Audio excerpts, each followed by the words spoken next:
नमस्कार मंडळी, स्वागत आहे तुमचं आपल्या युट्यूब चॅनलवरती. उद्या म्हणजेच 29 एप्रिल 2024 रोजी पारे, तालुका खानापूर, जिल्हा सांगली या ठिकाणी यात्रेनिमित्त ओपनचं मैदान होत आहे. आणि आत्ताच्या सध्याच्या आचारसंहितेच्या काळातील हे सगळ्यात मोठं मैदान होणार आहे. खूप चांगलं मैदान आहे.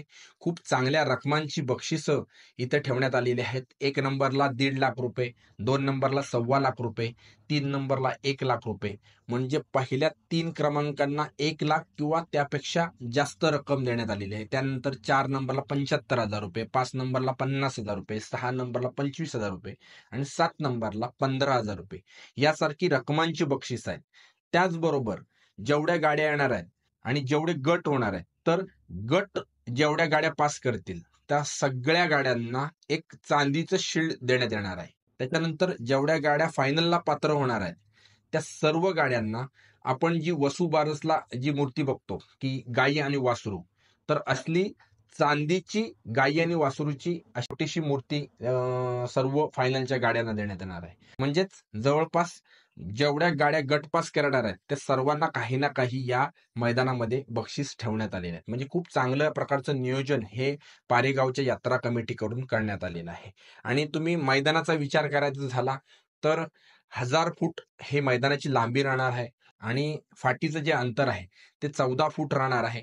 आणि 14 फूट अंतर असल्याच्यामुळे लॉबीला निकाल देण्यात येणार आहे. आणि जी गाडी लॉबी क्रॉस करून दुसऱ्या फाटीमध्ये प्रवेश करेल ती गाडी फॉल दिली जाणार आहे. म्हणजे खूप चांगल्या प्रकारचं असं नियोजन त्यांनी यात्रा कमिटीच्या मार्फत करण्यात आलेलं आहे. त्याचबरोबर समालोचक म्हणून उद्या सुनील मोरे सर असणार आहेत, नंतर रणजित बनसोडे सर असणार आहेत, झेंडा पंच म्हणून धनावडे बापू असणार आहेत. त्याच्यामुळे खूप चांगलं मैदान आहे आणि खूप चांगल्या मैदानाचं आपल्याला इथे नियोजन बघायला मिळेल. आताच्या या आचारसंहितेतलं हे सगळ्यात मोठं मैदान असल्याच्यामुळे सर्वच महाराष्ट्रातील नामांकित बैल या स्पर्धेसाठी दाखल होणार आहेत. सगळ्यांचे आता कोणते पैरे असतील, काय पैरे असतील, तर आता तुम्ही बघितलं ते बऱ्यापैकी आपल्याला पैरे हे जोपर्यंत गाडी मैदानावर येत नाही तोपर्यंत कुठलेही मालक सांगत नाहीत आणि कोणी इतर माहिती आपल्याला मिळत नाही. त्याच्यामुळे जोपर्यंत गाडी झुंपत नाही तोपर्यंत पैरा सांगणे हे आता फार कठीण झालेलं आहे. परंतु मागील 2-3 दिवसापासून आपला सर्वांचा लाडका रुस्तम हिंद केसरी, सप्त हिंद केसरी बकासूर याच्या पैऱ्याविषयी एक सोशल मीडियामध्ये मोठ्या प्रमाणावर चर्चा आहे की त्याचा पैरा हा पारेगावचाच आदत किंग नंद्या याच्या बरोबर होणार आहे. तर मित्रांनो, हा जर पैरा खरोखरच जुळला असेल तर मग या मैदानामध्ये एक बघण्यासारखी गोष्ट असेल, कारण का भरपूर नवीन बैलांबरोबर पळालाय. मग बकासूर जेव्हा एखाद्या नामांकित बैलाबरोबर पळतो तेव्हा तो आपण कायमच बघितलाय की तो गुलामामध्ये 100% राहतो आणि तो 1, 2, 3 या क्रमांकामध्येच आपल्याला दिसतो.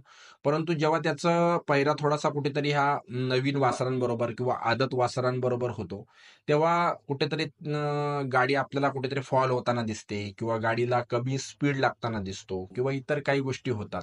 तर काय असतं की बकासूरच्या मालकाने पण सांगितलंय की बकासूरचा पळ हा थोडासा इतर बैलांपेक्षा वेगळा आहे आणि त्याच्याबरोबर मॅच करणं प्रत्येक बैलाला शक्य नाहीये. त्याच्यामुळे जे पैरे होतात तर त्यातला बैल जर त्याला सूट झाला तरच आपल्याला एक गाडीला स्पीड लागताना दिसतो.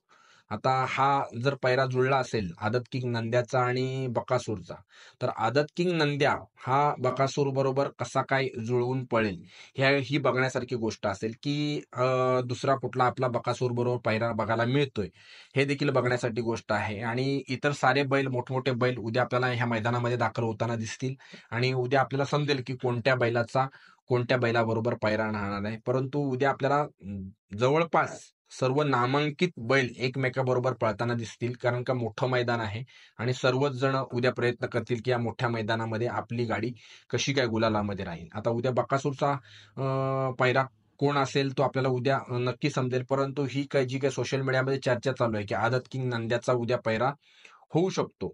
तर उद्या आपण बघूया की खरोखरच उद्या आदत किंग नंद्याचा पैरा बकासूर बरोबर आहे की उद्या कोणता दुसरा बैल आपल्याला बकासूर बरोबर बघायला मिळतोय. तर मित्रांनो, या पारे मैदानाबद्दल तुमचं काय मत आहे?